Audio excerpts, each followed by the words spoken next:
the West begins in Fort Worth, Texas, to around the globe. You are listening to Talk of the Night. And now, your host, Paranormal Phil. Thank you, and good evening, good morning, wherever you may be around the world, around the globe, or even in your own backyard. I am Paranormal Phil, and later on in the show tonight, we're going to be joined by my guest, Carol Starr, as we talk about psychic and astrology readings, abilities, all that kind of good stuff, and we'll get all into that. And then, of course, in the second hour, we'll open up the phone lines and the chat where you can ask, call in, or chat in the chat your questions for my guests. But first up on the Talk of the Night website, talkofthenight.com, under Story of the Day, theories on NDE, near-death experiences. People can and do have NDEs, near-death experiences, but does life after death exist? Some of the things described by people who have had NDEs are events flashing before their eyes, bright lights at the end of the tunnel, and floating above their bodies, to name a few. In a new article in Psychological Today, psychiatrist and author Thomas Ray Verney explores 4 intriguing theories that have been put forward to explain the phenomenon. These are the 4 theories. The first one is the mind is entirely separate from the body and exists in a universe independently of the physical world. The second is the mind is simply a byproduct of the complex neural activities of the physical brain and does not exist independently of the body. The third is the Hammeroff-Penrose hypothesis. I always tend to mess that word up. And finally, the fourth is the Kaufman hypothesis. I messed it up. You know what it means. The hypothesis suggests that the mind, conscious, and free will are all connected in a new unknown state of matter known as the poised realm. Poised realm. And of course, you can click on the link below that story, and it'll take you to the story where you can read it for yourself. So before we bring in my guest, I want to talk a little bit about Carol, and then we'll bring her on. I am, this is her bio. I am Carol Stanley, a professional astrologer for over 30 years. In past years, I have had my own radio show, TV spot, nationally syndicated column, and keynote speaker for many groups and conventions. I have completed well over 5,000 astrology charts for people of all ages and walks of life. Her mission statement is, I am here for you to share my knowledge so that you can find answers to issues and questions in your life. Each astrology reading is created personally for you with non-computer generated information. Astrology is not fortune telling, but a roadmap of your life and to follow. I can share trends for the coming year and analyze relationships that are important to you. So that's a little bit about my guest. So please welcome my guest, Carol Starr, to the show. Hi. Oh, there we go. Okay. Okay, so tell the listeners a little bit about yourself. Well, you did a really good job about reading my bio, so that's great. Anyway, I have, like I said, I've been an astrologer for a year. I think that this is kind of a cute story. I was going to, this was many years ago, and I was going to take a class and become a paralegal. And my husband at that time told me, he said, well, you probably won't make it through the first class. And he was wrong. I left after the break and left all my books there. So I took a class on astrology, and I was hooked. And I just knew that that was going to be something I was going to do for the rest of my life. And also, I decided I wanted to become well-known in Phoenix, Arizona, and I hired my best friend as my PR person and had her call radio stations, and she got me on radio, and that started the whole thing with TV, radio. I wrote for the Arizona Republic, the Phoenix magazine, and had a syndicated column, and I've had many other businesses, Bill, but this has always been with my life. I've always done charts, I've always done readings, and I've always followed astrology. And now I'm back again, doing it full time. Yeah, and I had a guest on not last night, Monday night, that has been doing it full time. She started out with something else, and then she got into doing readings, and now does it full time also. So, I mean, you got to have that gift. You got to have that love for it, and that's why I do radio, because I have that love for it. Talking to people, I know, getting people information out to people. You have to feel like you want to help. I mean, I feel like I really help people a lot, and I get nice reviews on my and I get phone calls and stuff thanking me for helping them out, making decisions in life. Yeah. So it's kind of like going to a therapist, but this is a little different. Yeah. So, how soon did you know that you had the ability to do this, though? I didn't really ever think about it until recently, but then I do remember that I am an empath.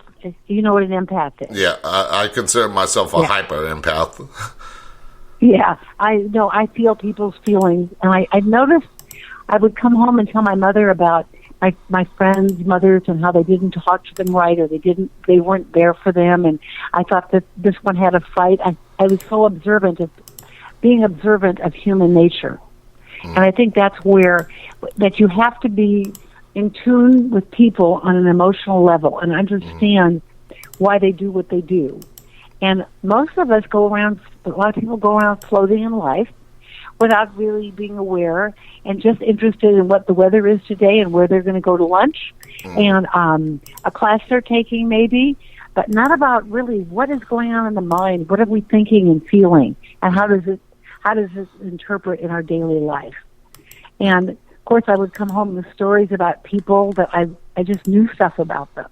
Yeah. And I call myself a psychic too, but I'm not a psychic with names, dates, and places.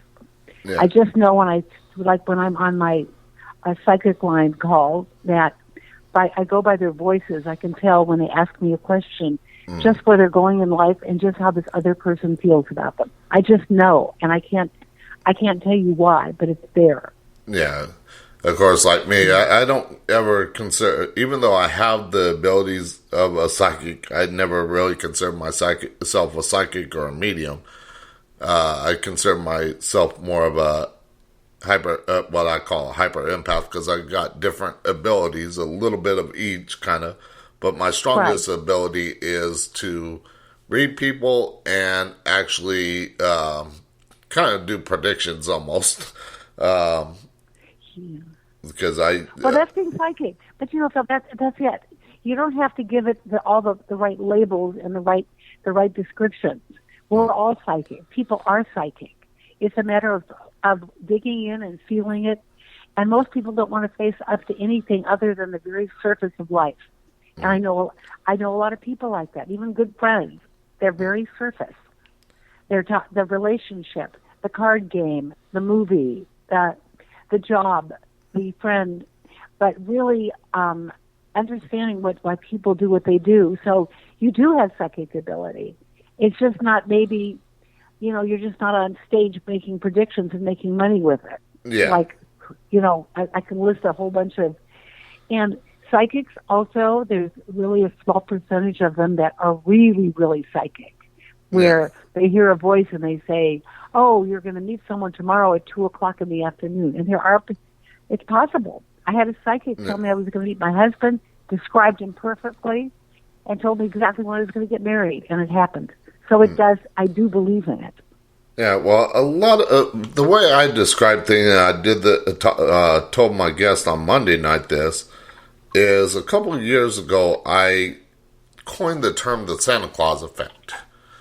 And what that is, for people that have never heard it, is, and if you got small kids listening, please have them walk away, tune out, cover their ears, because I don't want to destroy their belief system. No. I got grandkids, okay, so I'm way past that. Yeah, but the way I describe it is, when we're little, we're told Santa Claus is real, and as we grow older, we're told that he's not real. So the way I use that to help people understand, these abilities and everything like that. And I tell them that just like that, when we're young, we know that we're not corrupted by the everyday world, and we can see the spirits, we can communicate with them.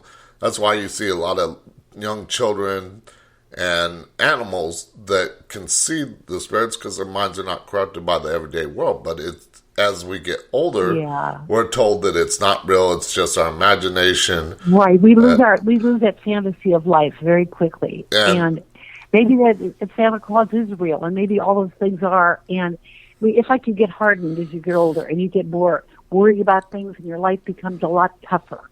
Little kids I think they should be allowed to and believe in whatever they want, even if it's fantasy land. It's okay. Yeah. Because there's so little of that as we get older, as you know. Yeah, as I was saying, that when we get told that ability gets pushed from our third eye, the front of our conscious mind, all the way to the back of the deepest subconscious where it's locked away, and a lot of people forget how to unlock that. It goes for that, it goes for past lives, everything, and it can be unlocked. It's still there. You still have that ability. Now, what kind of, how strong your ability is, that's a whole nother story, but that ability is still there. Yeah, and of course, today, you have to laugh about this. It's off the subject a little bit.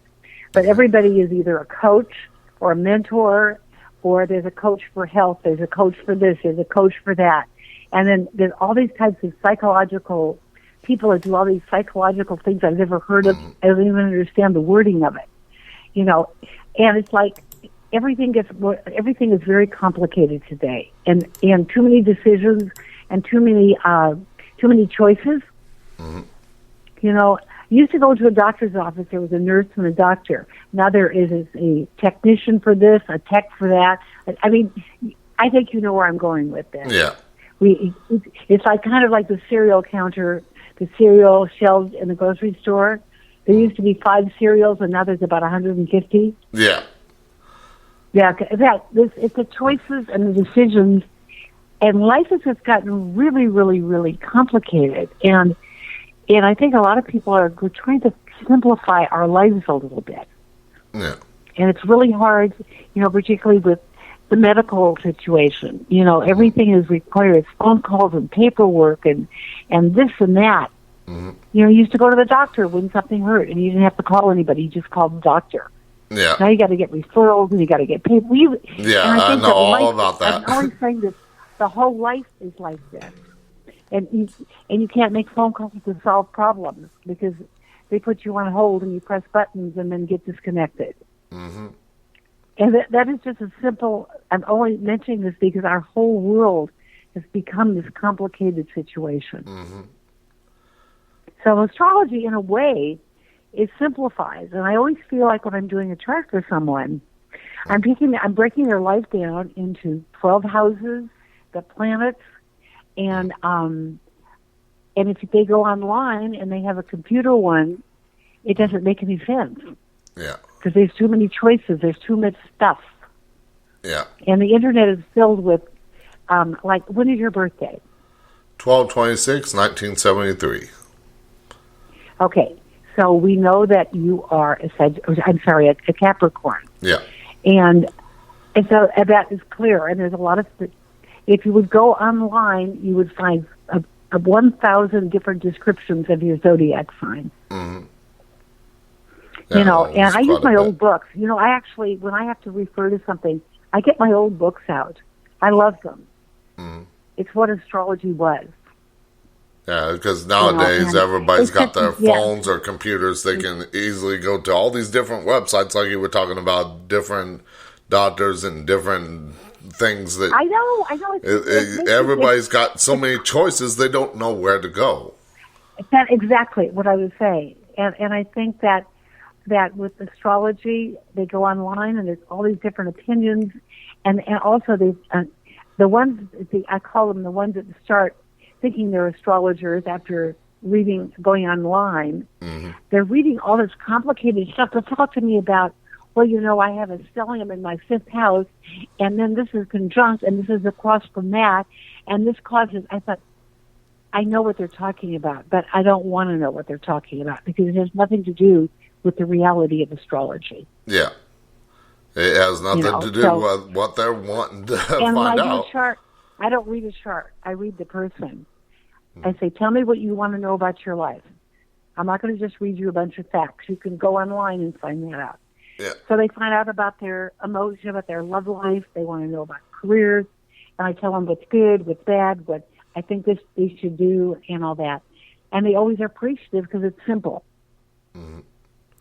And I rarely use astrology language. I just tell them what I know. Yeah. Now, you mentioned you do astrology readings. Do you do any other kind of readings, like tarot readings or psychic? I don't do tarot. I do what I call empathic psychic readings, which I do for the psychic hotline. And I always ask the people, I just want their birthday. Mm-hmm. So I know what their personalities are like.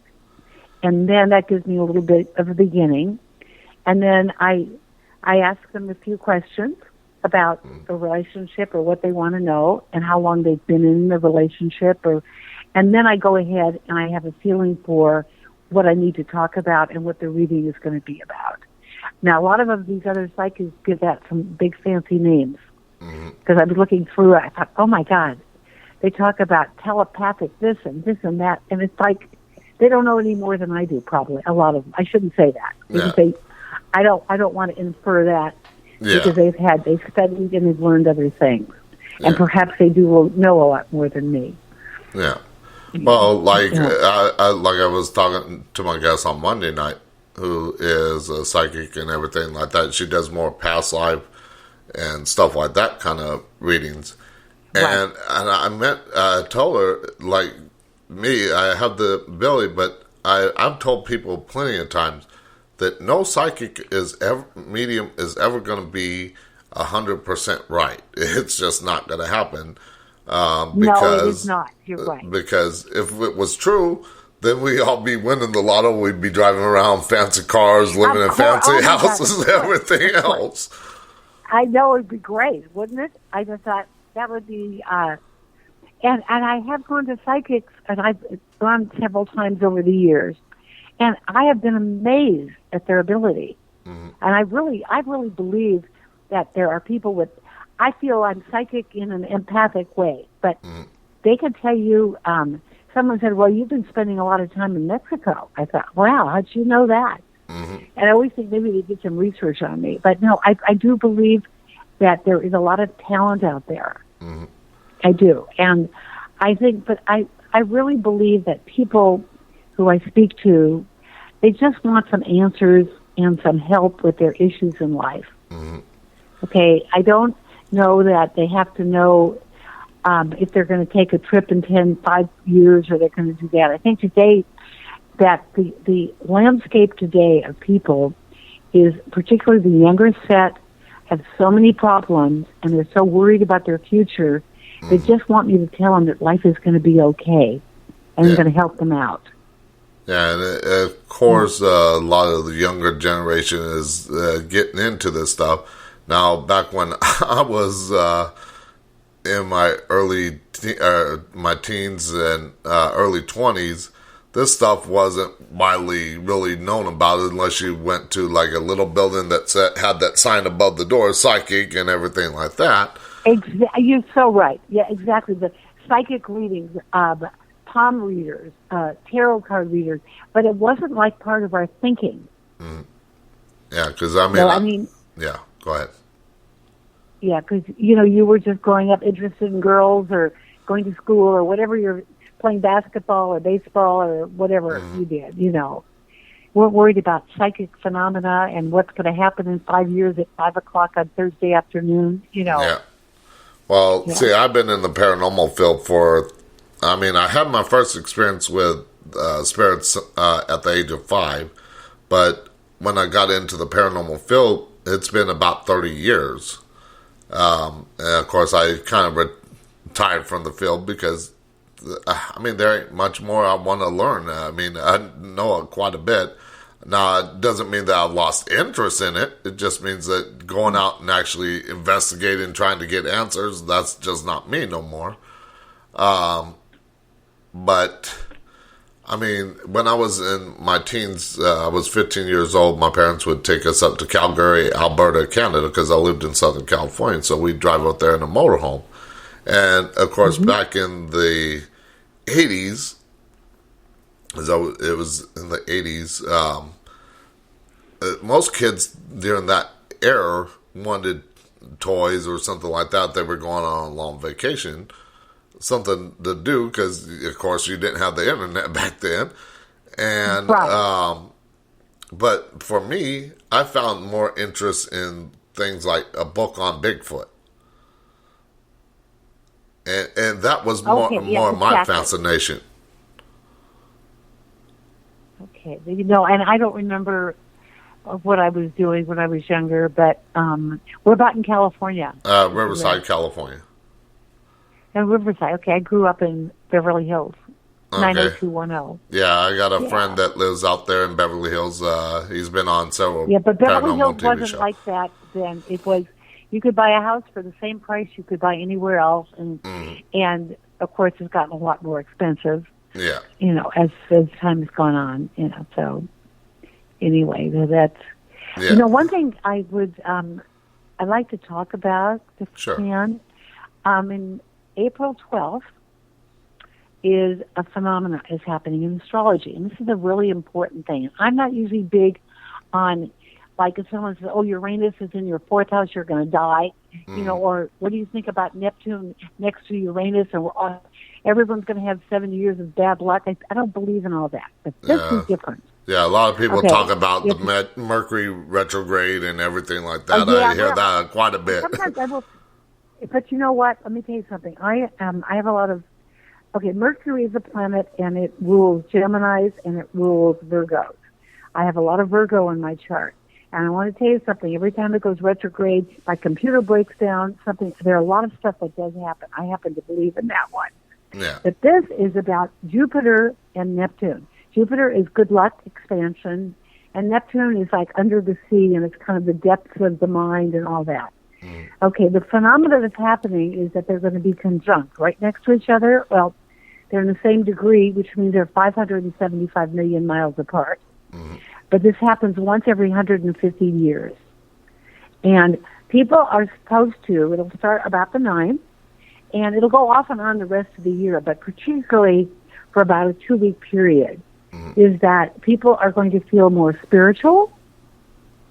They're going to feel more in tune with people. They're going to want new jobs and doing something more to help people. We should be feeling people's kindness and changing during this time. And if you want, I did put it together, and if we could do this later or whatever, I have to look at my notes because this is how each zodiac sign is going to be influenced by this particular phenomenon. Yeah, we can do that after the commercial break in about 7 minutes. Okay, no, that's great. I just wanted to mention that.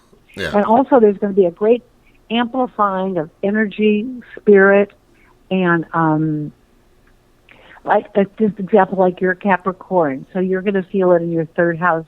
It's going to be your communications. You might get an opportunity to speak somewhere or to do something to help people. Yeah. And we're all supposed to feel different. And this is the first time I've really gotten involved in a major happening because I tend to feel like they're too general, but there's something about this that has drawn me to it. And I feel really like we're all going to notice something. And I think that you'll see people who aren't always have been friendly and nice are suddenly caring and loving. So we'll have to find out about it. We'll see how that goes. Yeah, because, like astrology and other things like numerology and stuff like that, I never really got into. I learned a little bit about it, but it was not my forte, if you will. It just did not fit my wheelhouse, like I was mentioning. More my abilities are more reading people. I feel their energy. I get affected by their energy too. So they that's why I mentioned I'm hyper empathic, because if they're angry, I'm going to feel angry. If they're feeling sad, I'm definitely going to feel that sadness a little more than they probably will. Right. Yeah. But I also have the ability, like I said, to kind of predict things. Like, to give you an example, talked about this on Monday, is before Katrina hit the east coast of Florida, I was working at a Western restaurant out in California, and we were all watching the news and the path and everything like that. It didn't mention exactly, it mentioned it was going into the Gulf, but it didn't mention exactly where it was going to make landfall. And I was looking at the map, and I said, right there, this city, this town in Mississippi, that's where the eye of the storm is going to hit. Before it even hit the east coast of Florida, sure enough, that's where the eye of the storm hit. Yeah, well, you had a feeling. I believe that, and I think I was talking to a gentleman on the phone the other day, and I said, I have a picture of you. I said, you're about 5'8", you've got dark hair, and you're built very stocky with dark eyes, and I described him perfectly. I think we get these psychic feelings that, like what you had. Mm-hmm. It isn't that you have it every single day with everything happening. Yeah. And it doesn't. But if you... Like Monday night, I had to cut my show short. That's why I accidentally sent you that message. I was my guest on Monday. Yeah, I was so busy. I saw that. Right. I've been so busy and everything like that. But before, it was still a good ways away, probably about 40 miles away. Well, probably not that far, probably about 25 miles away. But I noticed rotation on the radar, and I was like, that looks like it's headed this way. So I was like, let me cut and then she's like, I was wondering if you were going to notice that, because she saw it and everything like that. But I was like, I want to make sure that I'm safe and my equipment's safe from any electrical things. I wasn't worried so much about the a tornado coming and destroying, because that's going to happen. Yeah. Are you in Texas? Yes. Where about? Fort Worth. Oh, okay. We lived in Houston for almost 10 years. Yeah. I love Texas. Oh, I love it too. We had a great life there. Yeah, I've lived all over the place. Tennessee, Wyoming, Chicago, Virginia. Couple places in Texas.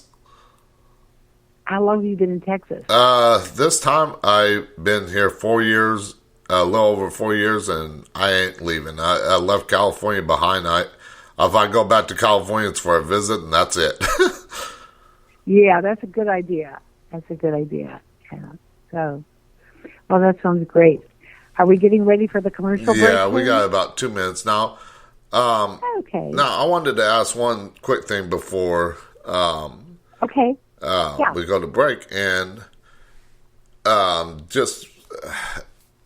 wanted to ask, now a lot of people think astrology, they think like horoscopes, and that's about it.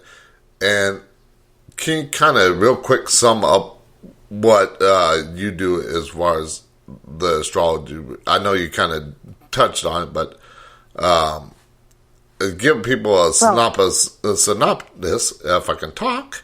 Well, okay. I obviously have to get their birthday, their birth time, and their birthplace. And their astrology chart is unique, and it takes 25,000 years to duplicate it. But maybe we ought to wait a little bit, and I'll talk about how the planets affect them and the houses, because it might take more than 2 minutes. I'd like to explain that if we can afterwards. Well, of course, after the break, I don't want to get long and boring, because I don't like that. Yeah. But I think that people tend to feel all they are is either a Capricorn or Scorpio. Yeah. And I could probably talk about the chart. I'm going to say it will take me about 5 minutes.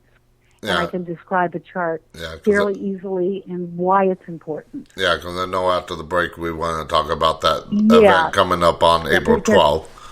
Okay. I'll get silent. Don't worry. Okay, so we'll be right back after the short commercial break with my guest, Carol Starr, as we talk about astrology readings and abilities, and after the break we're going to get into an event that's coming up on April 12th. So we'll be right back after the short commercial break.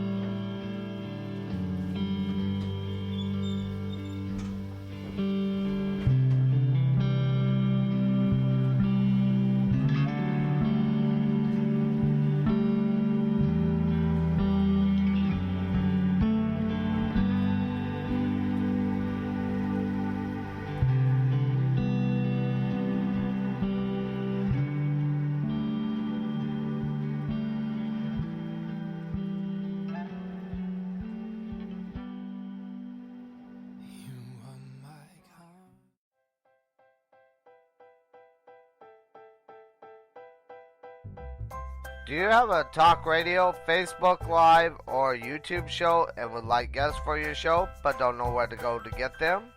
Well, go to radioguestlist.com and sign up today. They have all different experts in different fields, and you can find the ones that are just right for your show. That's radioguestlist.com. Sign up today. It's free. To advertise on Talk in the Night, send an email to talkinthe.night@outlook.com. Talk in the Night has plans to fit your budget. Get your product or business heard around the world by the Talk in the Night listening audience. Plans include 30-second spots and banner ads on the show's website and mentioned on the social media sites. So get your product or business heard around the world today.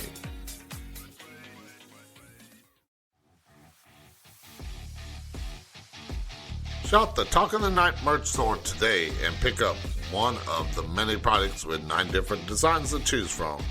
The store has men's and women's apparel, drinkware, houseware, and accessories. Pick up a t-shirt, coffee mug, or anything else on there and support the show today. Go to talkinthe.night.com to find a link to the merch store.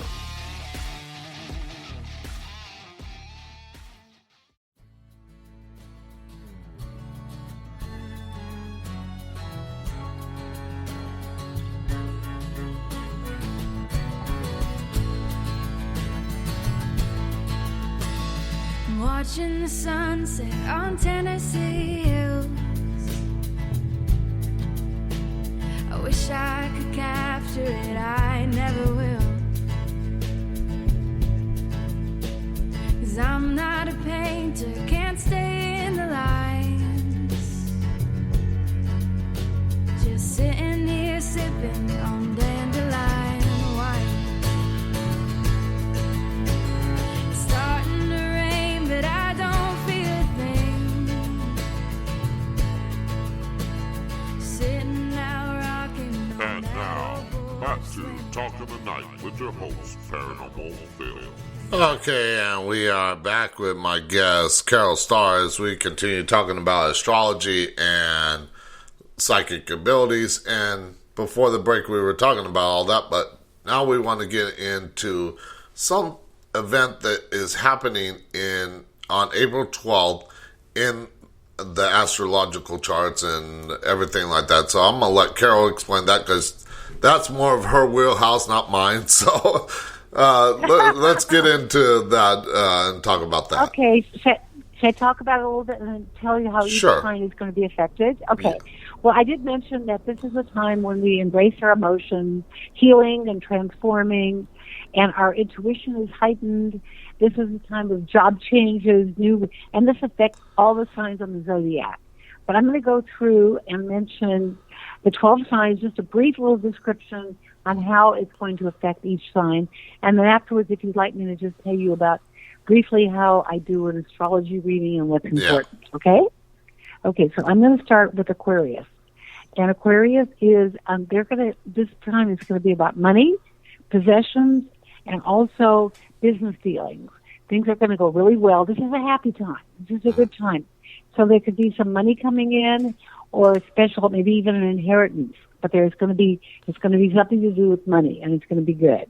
And the next one is Aries, and this is about this is kind of like there's some secrets that you've been wanting to find out some answers, and they're going to become alive. And you'll know just what I mean, because it's going to be really weird. You've been wanting to know something, and you're going to find out. And you're going to feel very differently about life from what you find out about. Then we go to Cancer, and Cancer is, this is about travel. This is the time that you're going to do some traveling, and it's also traveling of the mind. This is a time of spiritual growth, maybe doing some meditation, doing some yoga for mind, body, and spirit, or doing some tapping, which is also helps get rid of stress. Find your modality and learn from it, and it'll help you a lot. Capricorn, aha, you're waiting to hear on that. I know that. Okay. It's about you across all the, it's interesting about all the mediums like me and the media. And this is the time when you're going to have some more success, meet some interesting people, more than usual, of course. And I think that you're going to come up with some new answers in doing some of the work you do. Okay, and we've got Gemini, and this is about ambition and position and status. You've been working towards getting a promotion or your business growing, and you're going to really look good to the people out there, and you're going to reach out to them in a much better way and be very successful. And then we're going to go on to Leo, and this is about, this is again about business relationships, having some problems with a business partner or with a business situation, and you're going to look at it in a whole different manner, and you're going to get answers that you didn't have before. Okay, the next is Libra. That's me. And this is about mind, body, and spirit. Okay, we have to look at that one. In relationships, and also about my daily workload, which is interesting because I do have a varying workload, depending on how many readings I get and how my phone rings all day long.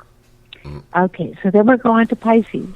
And this is really important because Pisces is Jupiter and Neptune are both in Pisces, so that they're going to feel it. And also, Neptune, every zodiac sign has a ruling planet. And like I'm ruled by Venus, and Taurus is Venus Capricorn, also. I believe it is Capricorn, Saturn. Yeah, you're ruled by Saturn. Well, Pisces is ruled by Neptune. Pisces are going through a big spiritual change in their life. Everything is going to look different to them on the general scope of things. And this is a powerful time. And if they're looking to make a big change in a job or something, this is the time to do it, right around that time, and it's going to be a positive thing. As you notice, I'm saying everything's positive because it pretty much is.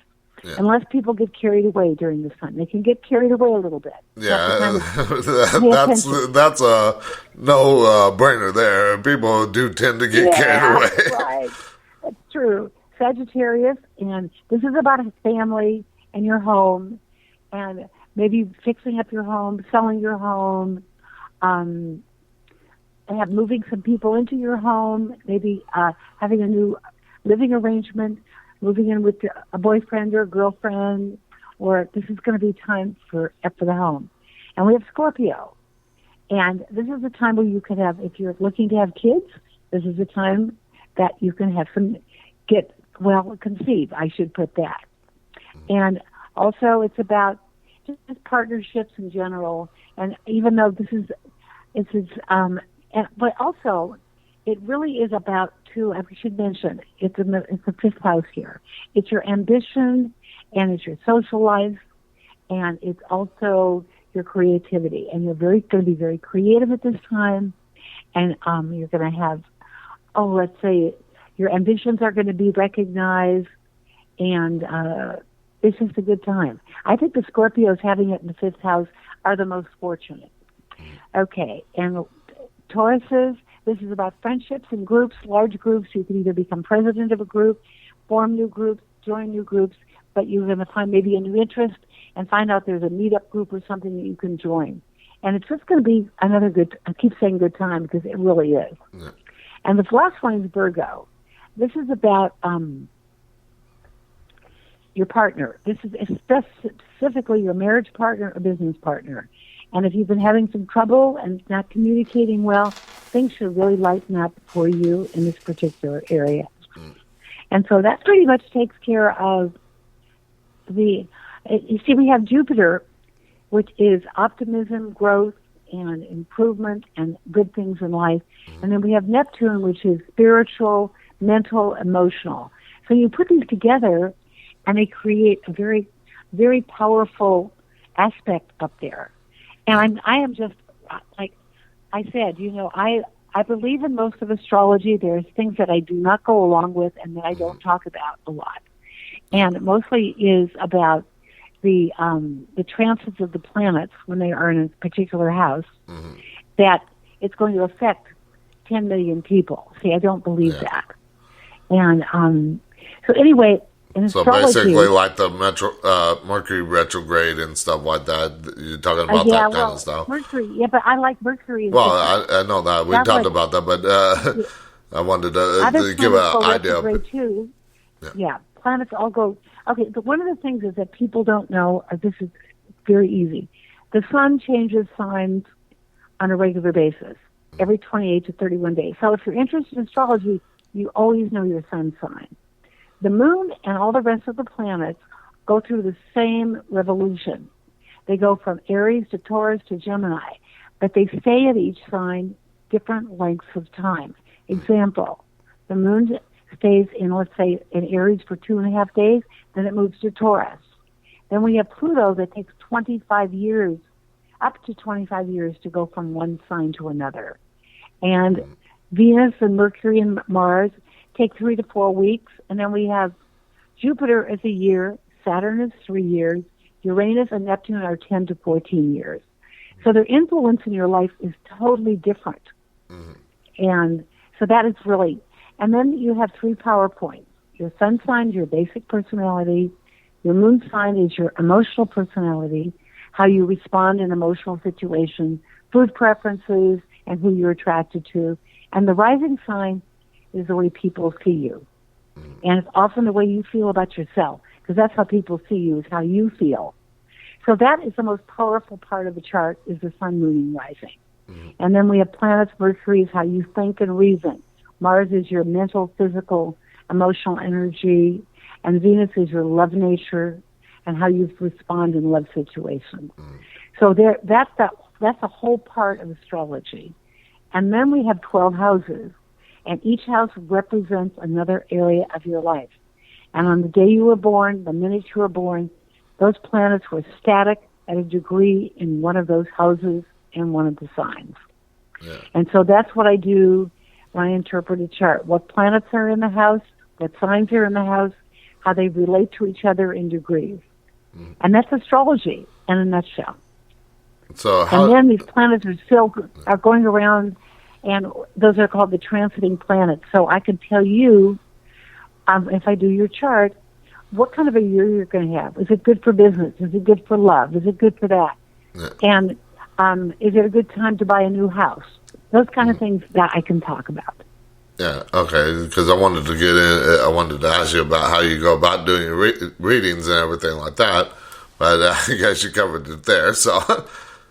Yeah, well, I know, but I like to make it really, I don't like to spend a lot of time and get people bored. Yeah. Is that chart of 12 houses are like, one is for you, one is for your home life, one is for your ambition, one is for your work, one is for your travel, one is for your philosophical views. Yeah. So each one of them has a different place. Yeah, because I mean, like if people go to like horoscope.com or something like that, it'll give you different things about like your career, your money situation, your love, on the horoscope part of it. Yeah, but you do realize that this is what I'm a little bit opposed to, because I feel that, first of all Geminis and all Scorpios can't be having a bad day, and they can't be having financial success on that day. Yeah. So I take your sun sign of Capricorn, let's say, and let's say your moon sign's in Libra, and let's say this and that. Well, that if you have a moon sign in Libra, you're not as strong Capricorn as what you have. You're a little more easygoing. You like to have surprises. You're not as well planning on things. So everything changes everything. Yeah, because like on those websites, they're more general kind of synopsis. Exactly. And I don't like to do that. And even when these astrologers come out with and say, well, Geminis are going to, this is their day, or this is what, that the best profession for all Geminis is such and such. Well, it's not true. But this is what people know, and this is what they love, and this is what they talk about.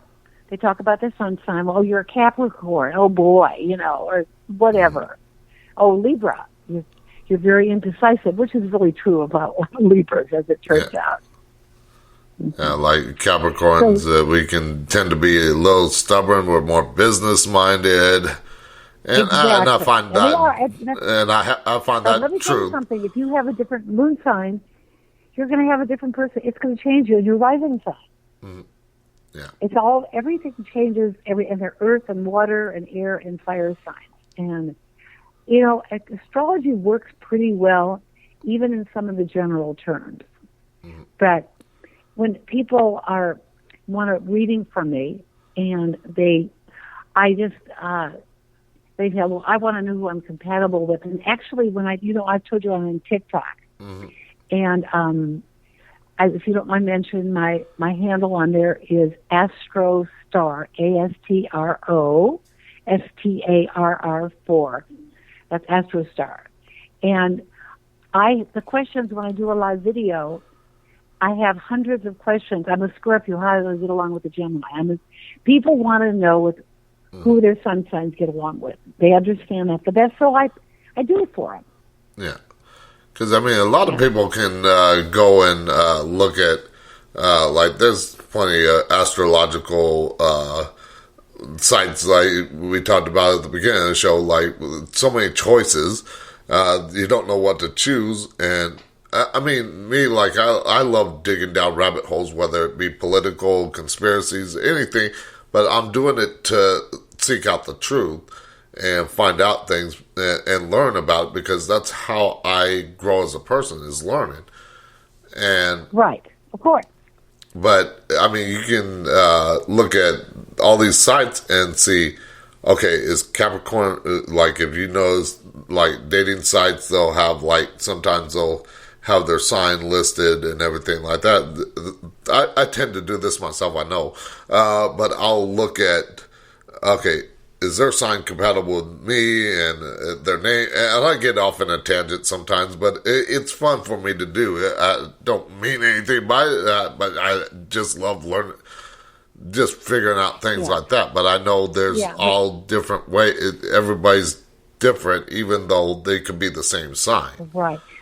But people tend to feel like I might do a fun video on who are the cutest boys on the zodiac, let's say, and I'll name some, and they'll say, he's not cute. I know a Gemini, and they're never cute. They say, I said, this isn't everybody. This is just a little more, and they will say, oh, I hate a Scorpio. I would never.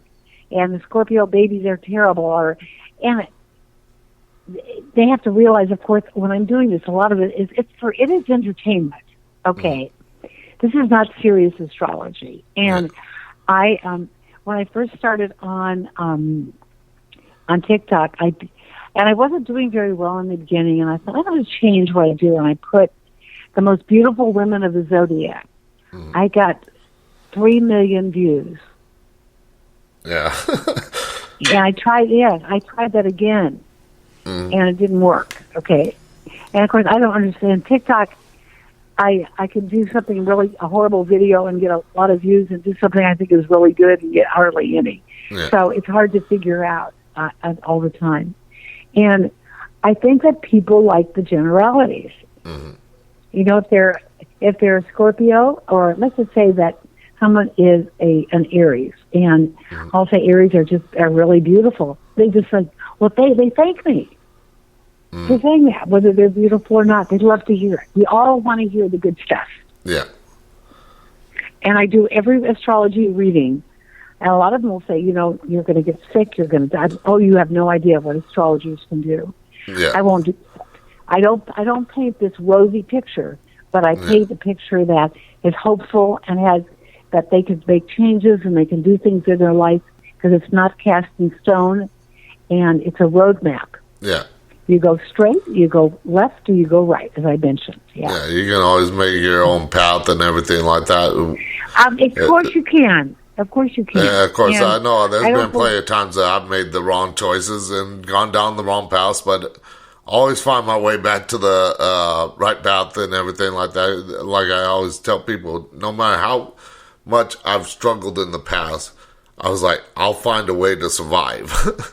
Right. Well, and I imagine you've had some most interesting experiences in life. Yeah, I've had a lot of. Well, yeah. I would just know that by talking. That's my psychic ability, right? Yeah. No, I think you've had some. I could sort of see you, Phil. I just have this whole interesting picture about you that you've done something that worked, as we know. Mm-hmm. Well, if I tell you that I had 70 different businesses and jobs in my lifetime. Yeah. I counted them, at least 70. And I think I lost count on mine. Yeah, I've had a lot of failures, but I've had some good successes too. Mm-hmm. But mostly failures or disappointments because that's life. Yeah, and failures, a lot of people think, oh, I don't want to go through a failure because then you feel down. But if you think about it, that failure is actually teaching you not to do that again and build yourself back up to that success that you won. Absolutely, yeah. So I think that is very definitely very much the case that I've had failures that I've gone back to and revised them and changed them and done very well with them. But the successes have been really rewarding. And I know the failures in life are disappointing. They cost you money, they cost you time, and they cost you a lot of energy. Yeah. Yeah, but they are, and there's some people, as well as I do, that some of the most successful people out there have had a ton of failures and lost a ton of money. Mm-hmm. Yeah. But they're also willing to take chances, and most of us still need to pay our bills and don't take a lot of chances. Yeah, I mean, like I was talking about moving from California to Texas, and I mentioned this before on the show. I think I talked about it on Monday night, but I came to Texas with a little over $1,000 from my tax refund because it was either fix up a truck that I was buying from my uncle, or take the money and start a whole new life and have a better life because I was working at an amusement park. I wasn't making that much money. I love Southern California for the weather. That's about it. But I know. But look what's happened to it. But it's just gotten I just could not spoiled. make ends meet barely, and stuff like that. And I was like, let's take a chance. Risk it all, basically. If I'm homeless, I'm homeless. Which happened. I was homeless for 3 months. But I took that chance and I said, I ain't looking back. I'm going to take this chance. I'm going to learn from my failures and I'm going to grow as a person. Right, yeah. And everybody goes through the bad time. And, of course, California, I grew up in the golden era there, where I could walk home from a friend's house at 2:30 in the morning and not be worried. And now you don't want to walk through the streets at 2 o'clock in the afternoon. You could get held up. Yeah. And there's so many homeless there. It's become very, very, it was a beautiful place to grow up. It was wonderful. I loved it. Growing up in the 70s and 80s, I grew up in a gang neighborhood, and I never had problems with the gangs. But nowadays, you don't dare walk down a lot of gang neighborhood streets unless you know the people in that area. But, I mean, right. Back then, in the 70s, 80s, and stuff like that, even the early 90s, you really didn't have that problem too much. I mean, you still had to worry about it, but you didn't have the problems that you do nowadays, where it's so wide and rampant out there. But California's changed a lot. Yeah, and it gets more expensive every day. You can't rent a room for under $2,000. Yeah, I mean, it's gotten it's even getting expensive where we live in Arizona. Mm-hmm. Yeah, well, my parents bought their house in 1970 for $20,000, just in a regular neighborhood and everything like that. And when it went sold because they had a reverse mortgage on it. So I wish they would have never done that. So I could have split the money with my sister, and I could have moved out of California sooner to Texas. But that path was not for me. But anyways, it sold for $530,000 in 2014, and what that sold on that small property in a regular neighborhood out here, I could get a 4-bedroom, 2-bath house with 3 acres of land, the house and a big building on it for $450,000 and still have money left over. Right. No, I know there's just California is still, and who wants to live there when there's crime and the politics? What they're doing, they're giving money. I think if you go to Palm Springs and you're among the spectrum, I will only say that they're going to give you almost $1,000 a month to live on. Yeah. If you're part of the spectrum, I don't want to go. What I'm talking about. That's another show, another topic for another show, another day. Yes, I guess so, and it's and you have to be very careful about that one. Yeah, and of course, having controversial topics is always interesting. Yeah, I do cover those topics, but with specific guests. If a few people don't call in and tell you that you're horrible and they hate you, that means you're not successful. You got to have that too. Oh yeah. Now, talking about astrology and like the zodiac signs and stuff like that, do you, because we're close to the commercial break, but do you look at also different zodiac signs like the Chinese zodiac or anything like that? And it's interesting you ask that, because there's one called Vedic, and those are totally different birth dates for each sign. And they don't use all the planets; they use the outlying placements more. It's a totally different. And if I do a chart, let's just say I do a regular chart, there's about 15 different methods of doing it that will give you a different reading. And I use whole house, whole sign, and they're all equal. The houses are all equal. I do the simplest form there is, without the intercepted houses and everything. I love simple. I learned that way from the best astrologer in the world. She was fabulous. And I've always done this. I like to keep the reading simple as I can without getting into all this esoteric stuff and complicated things that people leave with their heads spinning and wondering, well, they think, Uranus is trying this and this is that, and what's going to happen to me? I make it simple. They don't need to understand every facet of astrology. They have to trust me that I'm going to give them a good reading. Yeah, and like I said, I mean, no psychic is ever going to be right, but I mean, I talked about this many times before, and people have got mad at me because I gave them kind of a reading in a sense. I mean, I don't really do readings, but I can. But they're like, you didn't connect with who I wanted you to talk to, and stuff like that. And it's like, that ain't how it works. The spirit that comes through, I don't have no choice in who the spirit is, whether it's, say you want to talk to your aunt and your uncle comes through. It's like people want, they'll call me on the Everclear hotline, and they'll talk for 3 minutes, and they expect me to tell them every single thing, and they're furious. I've had just one or two really angry people that you didn't tell me everything I wanted to know. Yeah. Like you're going to do that in 3 minutes. Yeah. Or if you do a text, when you do a text, you're typing. I always tell them this takes longer than a phone call. If you're in a rush, then do a phone call. Yeah. And people want me. This is the toughest part about doing these readings. They want me to tell them that the boyfriend or the girlfriend is coming back, or that everything's going to turn out wonderful. And you can't always do that. And I have to be really careful. I have to leave people with hope, because I do believe this sincerely, that when somebody's out of your life for a while, there's always a good chance they're going to come back. Yeah.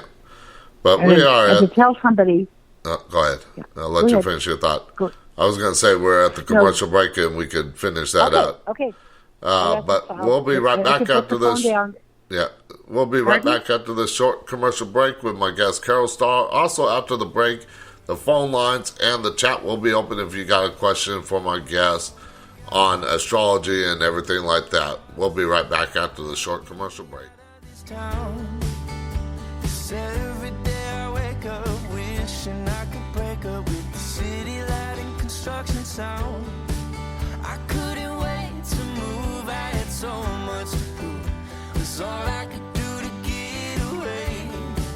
But now that I'm here, I'm filled with fear. In the mirror when I look at my face, all I see is an empty heart and broken dreams.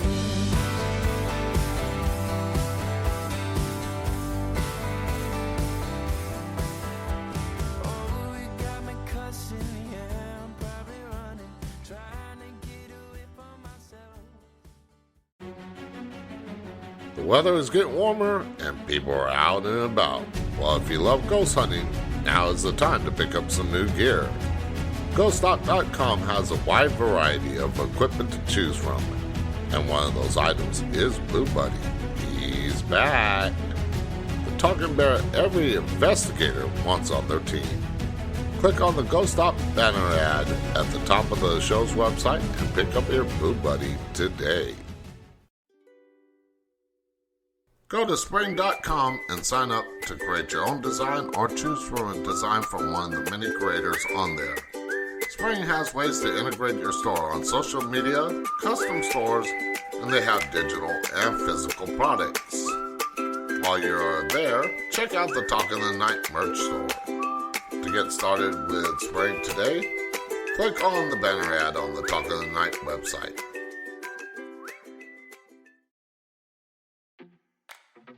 Go to the show's website, click on the links for each of my guests, and purchase a book or other product that they may be promoting. Without them, there would be no Talk in the Night. Whether you're interested in the paranormal, conspiracy, technology, health, relationships, or any other topic the show covers, my guests have something for you. Check it out today on talkingthenight.com.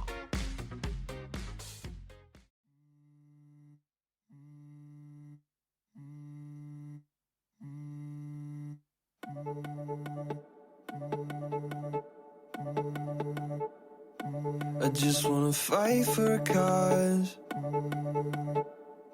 If I get to know my purpose, I don't know if I'll like it or not. God, I know that you're the answer. When I'm searching my mind, I forgot. When I'm walking through the fire, I just look toward the light when it's hot.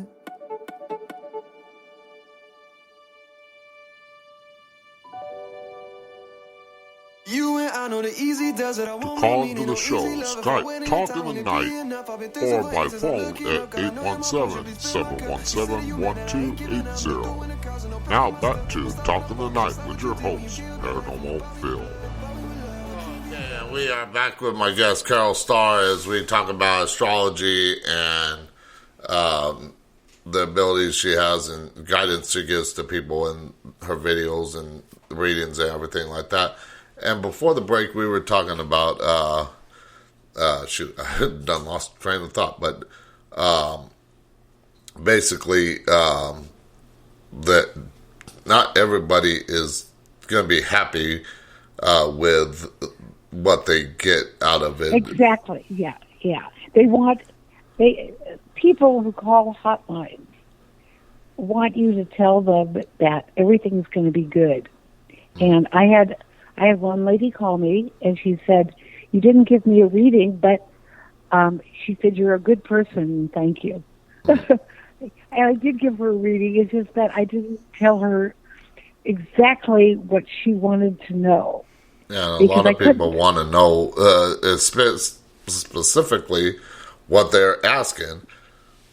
And like I was saying, that doesn't always happen. Like me, when I've done readings for people at the Omen House in Beverly Hills, and just to kind of help out a psychic friend that was there doing a seance and trying to pull some of the spirits off of her. But I tell people a lot of times I don't get actual word messages from the guardian angels or guiding spirits or whatever.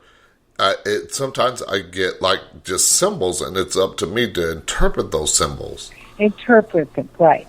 Yeah. And I think I noticed about a couple of years after my mother died that things were happening around the house. Like I would put a mug out, there'd be 2 mugs. I mean, it was happening a lot.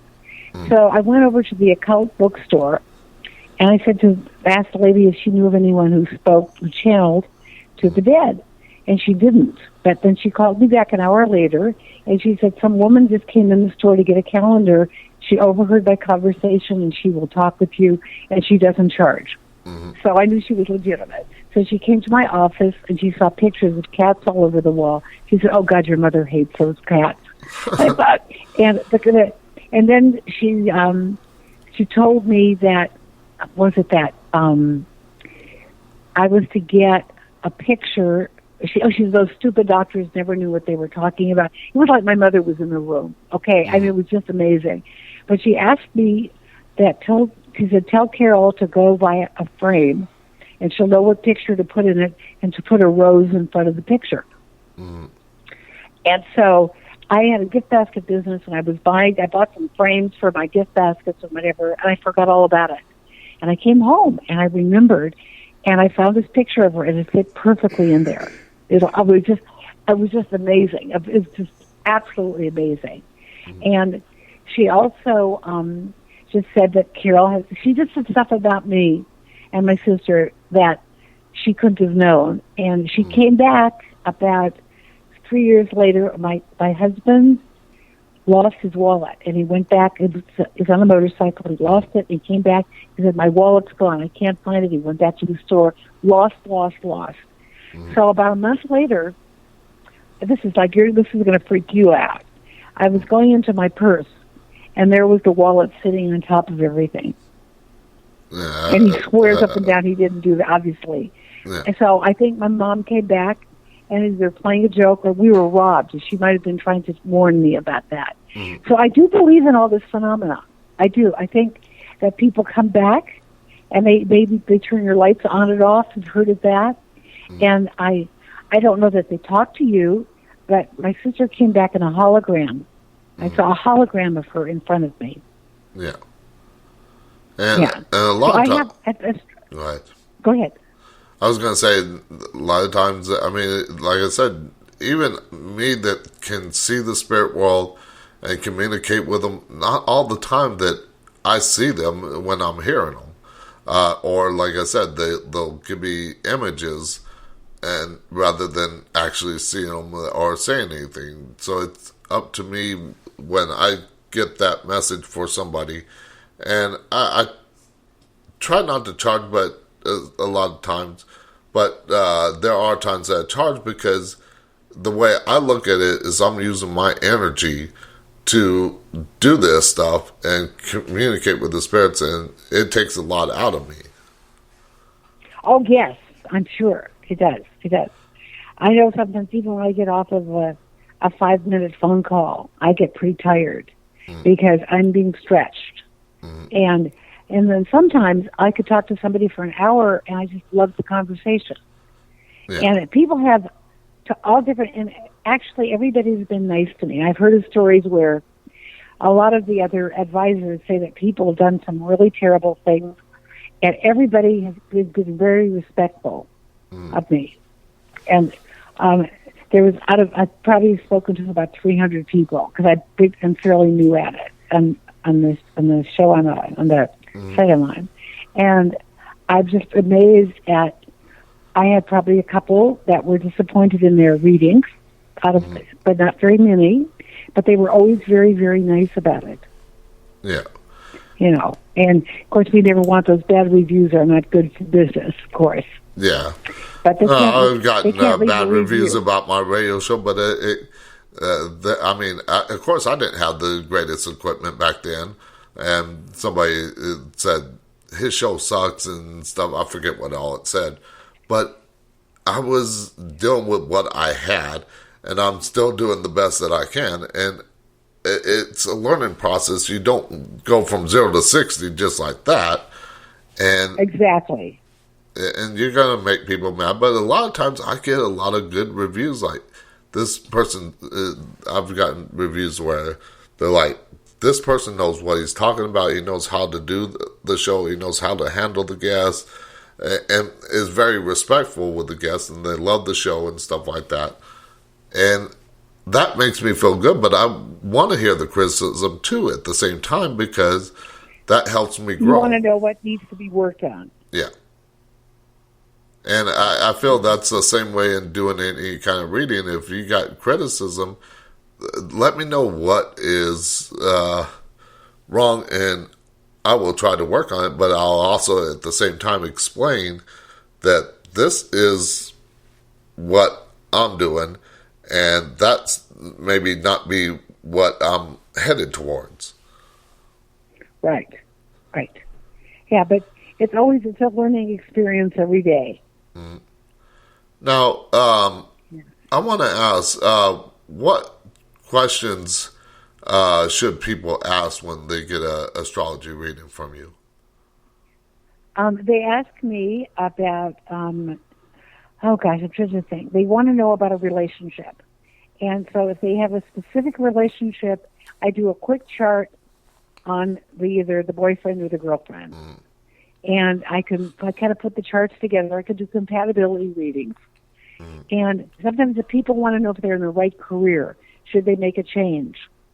And I can look and see in their chart that they're doing the right thing, or maybe they need to modify things a little bit or make some changes. They want to know about their kids, and they want to know about their families. They want to know about if they're going to meet somebody. And a lot of this is in the psychic calls, but this is also, I get these questions. I ask them, tell me what, I said, let me know if you're working, what you're doing, if you're happy with it, if you're in a relationship or looking for one. I said, I am not a fortune teller, and I can't tell you that by looking at your chart. Yeah. But once you tell me there's a boyfriend or there's somebody, I can figure out a lot of things about that person. Mm-hmm. Now, like if you wanted to know, go ahead. No, I was just getting ready to ask another question, but I want to let you finish your thought. Yeah, no, that's okay. Go ahead. I want to hear what you have to say. But I was going to ask, because you mentioned astrology reading. Do you, like I mentioned at the start of the show, there are different types of. There's so many different. Well, we talked about it at the start of the show.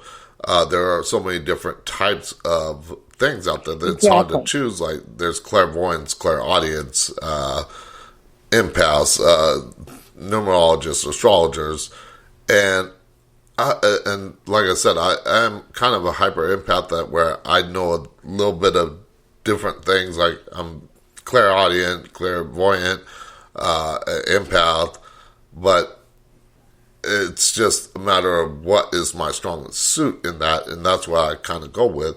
But do you have other abilities such as that, or do you just do the astrology readings? No, I'm empathic, and I do but you realize a lot of the charts I do, I don't see or talk to these people. Mm-hmm. I have no communication with them, so I will look at their chart, and I can also gather by the questions they ask, mm-hmm. and I can get into stuff. Now, on one of the things that they offer on this, what Thrills is, it is a celebrity messaging business. So people will call and say, my father loves, like, who can I think, who's current day? Loves Kelly Clarkson. So Kelly Clarkson will go on there and say, happy birthday. I hope you have a great day. And she'll sing a little song, baby. Mm. And then they decided to add this whole spiritual thing with astrology and tarot card readers, etc., etc. Mm. And they have one thing they offer is we do a Zoom. Mm-hmm. And I love those the best because I get to talk to the person and see them, and I can feel them out better. But I have You think about it. I don't hear their voices. I don't know anything about them. I just have their astrology reading. Yeah. And then when I do the on Everclear, when I'm on there, I get to hear their voices, and sometimes I just get to see their words with text. They text me. So you have to really use other powers, and I'm pretty good at hearing someone's voice and figuring out what's going on in their life. Yeah, because And I also know if they're in a good place with a relationship, if they're not, just by the sound of their voice. yeah, and of Yes, course, I'm in this relationship, and I'm kind of worried about this, but this is really good. I know it's going to be a good one, and I can tell when somebody has been abusing when they're waiting for some guy, and I will say, "Have you been bugging him?" "Oh no, just a little message here and there." I said, "Have you been bugging him?" I said, "Leave him alone. A person needs some space. He's got problems, and he's not sure about this relationship. Give him a chance to figure it out and stop trying to make everything wonderful and change things because he doesn't want to hear it." And I know that. I mean, I just instinctively know that that's what it is. And they'll write me later and tell me I'm right. Mm. Now, I asked about what kind of questions and stuff people ask, but what if a person doesn't know what question to ask? How do you go about handling that? Well, I do that too. I just say, let's talk about your life. Are you in school? I like to at least find out if they're in school or they're working. And if they're looking for a relationship, I usually will. Now, I do a brief reading. I do a 10-minute reading on the show. And I know nothing about the person except their chart. And they seem to feel like I've hit on that I've really covered what's important. So I guess I must be doing it okay. Like if I had to, let's just say you wanted a reading. You give me your birthday, and we know you're a Capricorn. I don't know the rest of your chart. And I'm going to do the reading in person. I did one in person. I don't do them very often. Yeah. I did one for someone here. I have a chart. I knew a little bit about him, and I knew he was in a relationship, and I said, your relationship is not going anywhere. You need to take care of it. And I said, it's really obvious. This is more empathic, is that you're not paying attention to this, and you need to make some changes. And it shows me on your chart that your happiness comes from your work and helping others. See what I mean? It just could be a little more general. Mm-hmm. Like what you're doing, your work, is helping other people. Yeah. Okay, so this is part of, it's not only you are enlightening people, educating them, but you're helping them. Yeah. And like I've told people many times before, even when I'm talking about politics or conspiracies or something like that, is you don't have to, and that goes for just about anything. You can choose to believe me or not. Exactly. Right. Shh. Sorry. And everything like that, but you can choose to believe or not. I mean, it's up to you, and I'm just putting out the information there and letting you make up your own mind, but a lot of people don't do that. Yeah, but aren't your listeners really interested in this kind of stuff, or they wouldn't be listening to you? Mm-hmm. I mean, I would be listening to your show because I'm interested in the paranormal, I'm interested in ghosts, I'm interested in astrology, I'm interested in psychic ability, I'm interested in all that. So I want to hear more. If I weren't interested, I wouldn't tune on your show. Yeah. And that's I want to hear about that thing. It's a very niche kind of thing, but that's why I tend to, most of my shows are paranormal related, whether it be ghost spirits, cryptozoology, UFOs, and stuff like that. But I do get into other things like health and wellness, dating, relationship, technology and science, even though a lot of those I don't know about. I know my wheelhouse is paranormal, political, and conspiracy. That kind of dug a little too deep into that the past few years. And then there's veteran issues because I'm a veteran. So, I mean, those are my topics that I know a lot about. I've had a lot of businesses, and I've written several books, and one of them is the gift basket business, which is actually a bestseller. And I've done, books on health and staying healthy as you get older, because I think that the medical situation today is, getting off the topic here a little bit, is just frightful. And I think that I see that there's just so many sick people. If you go get my dad was a pharmacist, and if he got 35 prescriptions a day, we went out to dinner because that was great. You go into pharmacies and they're lined up by the thousands. Mm-hmm. You can see the shelves are crowded with prescriptions with people that, and of course there's a prescription for everything. If your blood pressure is 1 point over, you're on blood pressure medicine. So we're living in a drug crazy, I mean drugs by prescription drugs, drug crazy country. Mm-hmm. And medical is everyone, the doctor's offices are jammed full of people. I think that a lot of it is that people don't eat healthy anymore. There's a lot of fast foods, and the soil is not as good, so the foods don't have as many vitamins in it. And I'm real health conscious, and I do the best I can, the best you can today, is to serve a lot of produce and eat healthy. Yeah.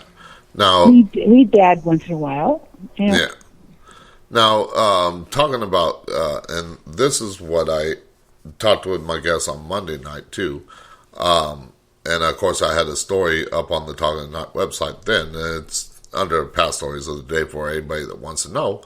But I asked about people that think all psychics or astrologers or numerologists and stuff like that are fake. How do you fake or frauds? And of course, there's, like I said, a story up there that back in the 60s and 70s, Lamar Keene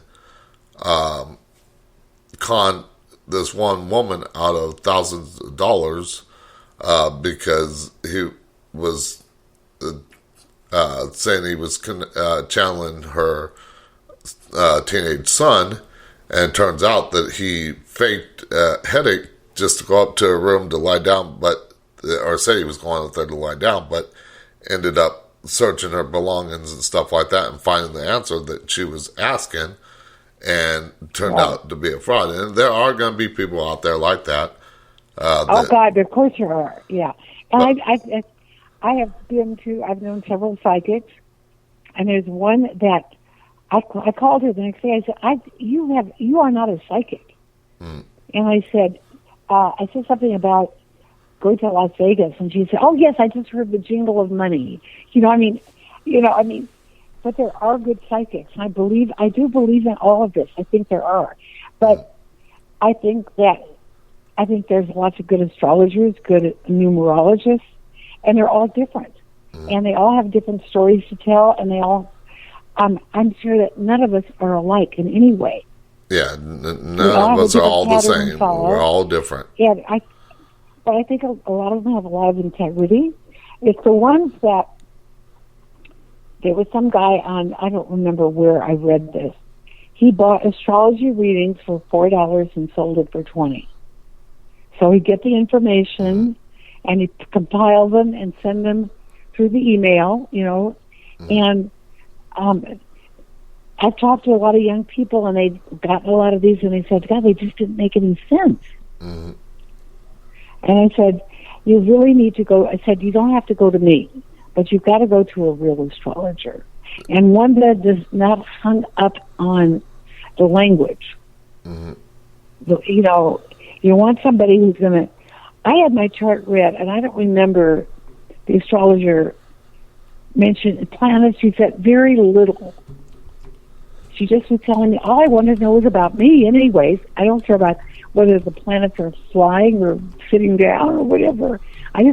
People want to know all about themselves. That's all they care about. And once you understand that, you don't have to get into any other discussions with them about any of it.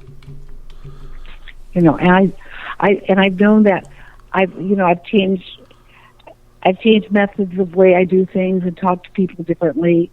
And so I love doing it because they are almost pretty much always happy afterwards. Mm-hmm. And feel they'll write me nice notes and thank you for enlightening me. And I think I have a better path right now. And I feel like I'm going in the right direction. Okay. Now, are there questions that people ask that you won't answer? Because I do like to play devil's advocate and stuff like that and ask tough questions. They particularly ask me, some of this comes on the telephone conversations and sometimes on astrology. And one woman wanted to know if she was going to get pregnant. And I said, I can't answer that question. Mm-hmm. I don't know. I have no way of knowing. Mm-hmm. And then when I do charts, people want to know if there's death on there. And I said, death appears on an astrology reading every 2 years, the thing for it. But I said, I don't discuss death and I don't discuss illnesses. I am not a doctor, and I don't want to leave you with any feelings about any type of situation you're in, except I got to take that back. A lot of years ago, a gal came in who had MS, and her friend brought her over in a wheelchair. And I saw an aspect on her chart in her health house. Jupiter was transiting. Mm-hmm. And I was very careful how I worded this. I said, you are going to be feeling really, really good. You're going to have a good time, and things are going to be... I didn't say she'd walk again or anything. I found out that she got up and walked and was better. I don't know how long it lasted, but she was in much better health after that. So I thought I better stay away from that because that's dangerous territory. And I don't want to be responsible for somebody getting sick or getting better. Yeah. I'm not God. I'm not God. Because I will talk about... They'll ask me if their marriage is going to fail. I said, it's pretty much up to you. Yeah. I said, you've got different charts and everything, and I think you need to decide whether... And then when I talk to people on the phone, and they're after this guy, I'll say, let me just ask you one question. Number one, while you were together, how did it go? They'll say, we fought all the time, and they still want the guy back. Mm-hmm. And then I said, how do you feel about, I want to know if you think this person's a really nice guy. Mm-hmm. Well, I don't know. And I said, you do realize that in a relationship, after a while when you're together with someone for several years, that's the most important thing is how kind he treats you. Mm-hmm. They don't think about that. So I do point out the stuff, and I always believe that they will come back, and people want these guys back, and they want these girls back. They're in love with them, and I don't play devil's advocate. Yeah. I talk to them, I listen to them because this is passion, this is what they feel. And once in a while, when somebody tells me that somebody is hanging up on all the time and won't talk to them, and I said, well, I think you're pretty clear how he feels about you right now, but that doesn't mean he won't change. Yeah, that's why I ask like devil's advocate questions of my guests, because it gives the listeners a chance to understand that this person is truthful and everything like that, and it gets a better feel of what the guest is like and everything like that, and they can make up their mind, like I said, on whether they want to go to you or somebody else and stuff like that, because there have been times that I've asked devil's advocate questions and they're stuck on their own thing rather than having an open mind and talking about it. Right. And like you said in the beginning, we're not always right. Mm-hmm. We can't be right 100% of the time. Yeah. Now, we're about ready to go into the commercial break, but after the break, we'll have a person that kind of wants a general read, or if I'm on the right path, and I got a full birth date and everything like that. So I'll ask you that after the break. So I'll get silent for a few minutes, okay? Okay. All right, and we'll make it short. Make sure that it's no longer than maybe 3 minutes at the max, but just kind of keep it general, because who knows, other people might want something too, and we only got like 30 minutes left, so... But we'll be right back after the short commercial break with my guest, Carol Starr, as we talk about astrology and the abilities and guidance and so much more. We'll be right back after the short commercial break. It's 2 a.m. and I can't sleep. Been laying awake thinking of all the ways you were too nice to me. And today I wanna run away, 'cause you're making me say things I think I shouldn't mean. This feeling is new, this feeling is strong. It doesn't feel bad, it still feels wrong. Do you need music for your radio show, podcast, or YouTube channel, but need a music license to play it on your show? Well, go to artlist.io and check out the plans they have. They have 3 plans to choose from: personal, unlimited, and enterprise. All the music that you hear on the show is from Artlist, and there is a banner ad on the show's website. Check it out today.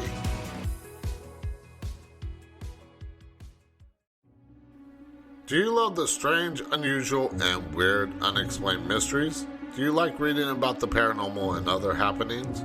Well, I have the website for you, unexplainedmysteries.com. On there you will find so much, such as the latest news and articles, forums, news with video, and so much more. That's unexplained-mysteries.com, or you can click on the banner ad on the show's website to take you right there. Do you love history? Do you wonder what happened on this day in history? Well, check out history.com/this day in history and find out what happened on this day in recorded history. You can also click on the image on the Talk of the Night website under This Day in History and check out one of the many things that happened. The show's website lists a different event in history every day, so check it out today.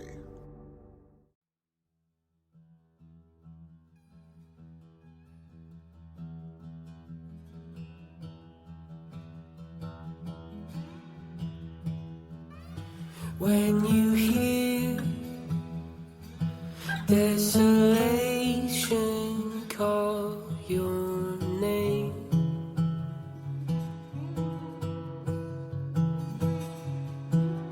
it appears in a voice full clothed with pain.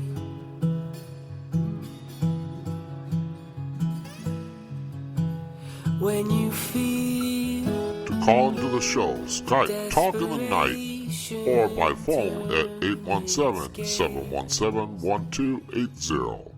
Now back to Talk in the Night with your host, Paranormal Phil.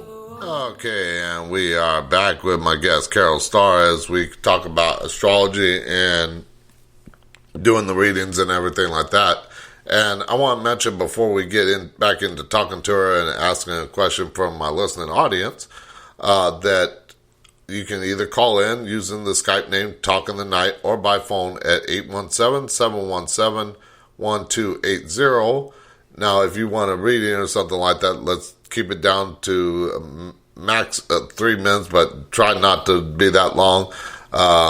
Your question and everything, so that way if other people want to know something, we can get into that. But I got a listener in the chat that wanted like a general reading or if I'm on the right path.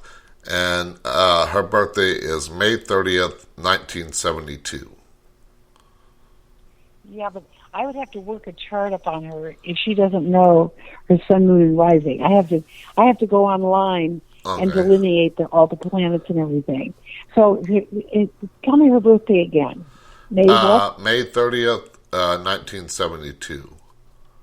Okay, well, what I can do for her is this time we can talk about being a Gemini and some of the things that are going on this year for her. if that would work for her. Yeah, Okay. that's kind of what I was thinking more. Like the general thing, not so much a reading, but Yeah. I kind of get my things mixed up sometimes. But That's okay. It's okay. And let me see. I'm going to do this count. I'm doing a counting here. 12, 11, 12, 11, 10. Okay. This is a good year for Geminis, and along with the great conjunction I talked to you about. And I would have, did she want to know work or anything? What did she want to know mostly? I think she was like kind of on the right path and everything like that. Yeah. Well, Geminis are changeable, okay? You might be doing one thing and decide you want to do another. And they're really masters at making changes. And so if you feel that what you're doing right now in your gut feeling is not exactly what you want to be, you can make some changes. And there's always lots of ways to do it. You can take baby steps. And I think that whatever work you're in right now is that you look really good. And that if you want to get another job, you've got to have a good resume. You have done well. People respect you, and people respect your opinion. And also, you can be quite an authority figure. And you have a lot of energy, and you're very multifaceted. So if you're the kind of person that can change from being a doctor to an artist. I mean, a little exaggeration there. So you're really having a great year. And during the summer, things are going to get quiet when all the planets, they go to sleep, they go retrograde. So whatever you're deciding to do, be sure to have a decision done, I'm going to say by June 21st. How's that? I think that works perfectly. I mean, because you mentioned she's retired, which I know her personally, so. But anyways, okay. She's retired, but spiritually on the right path, or that's what she believes is probably the case. And that's, I think, when she mentioned the right path, I think she meant spiritually and stuff like that. Yeah, well, I think that she'll find something new to do that's creative, maybe something she's always wanted to do. But she hasn't been, just hasn't had the guts to do it. But it's a good time for it, and look around and make some changes in your life. Okay, it's time to have some fun and do some new things. Yeah. Now, you strictly do astrology readings, correct? Well, no, I do. Well, I work for the psychic hotline. So mostly, a lot of them are empathic and psychic readings. Okay, because the reason why I'm asking that is because I was going to ask, because, I mean, like my guest on Monday, one of her strong suits was past life readings. Have you ever done something like that? No, I've never gotten involved with that. I've been regressed, but, I know there's so many interesting things in the whole occult and the whole spiritual thing to do. And like you mentioned something that what was the word you used? Not telepathic, but you said you are, oh God, you listed a couple of things that you did. Yeah. And your audio, clairvoyant, audio, I consider myself a hyper empath, rather than just an empath. I can do remote viewing. I've done cleansing of homes for people, even at a great distance. I've done a cleansing of a home in New York when I was out in California. But, I mean, like I said, a lot of my ability is more reading people and kind of remote viewing a little bit. Okay. Yeah. What is audio? What is it? Clairvoyant? Clairaudient is when you actually hear the spirits. When you can hear them without like a device, like a digital recorder or a spirit box, or back in the day it was the Radio Shack hack. But you can actually hear the spirits as if they were standing right there talking to you. Yeah, I do not have that gift at all. I think if I were to pick I just know how to read people like you do, but in a different way. We're all different. And I know I'll meet someone and I know if they're a good person or not by a few words that come out of their mouth. I know whether they're happy or, I can read, I make quick readings of people, and I know when they're being deceptive and they're lying. It just comes to me. I thought everybody could do that. I didn't think there was any. Now I realize that most people are pretty dense to what's going on around them with people. Okay, now. So I use both. I would say I use 20% of my empathic feeling to 80% of the astrology reading. Maybe a little more. Now, my listener in the chat wanted to know, do you read auras? No, I do not. Okay. I don't.